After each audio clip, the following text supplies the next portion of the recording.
But today I'm out in the Willamette Forest again, venturing a little bit further, deeper in the woods than maybe I should. No trail, so I heard some water, so I figured I'd venture. There's nothing on a map indicating water coming from this area, but made my way through, and here I am.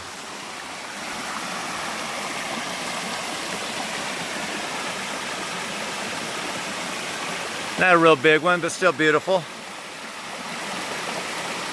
It's always fun to find something that's not on a map.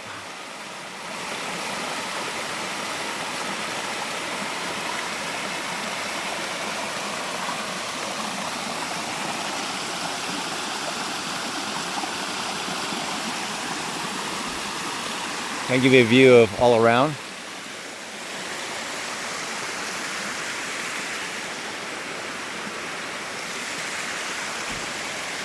This is one of those ones I just had to make my own trail. To the next adventure. Have a good one.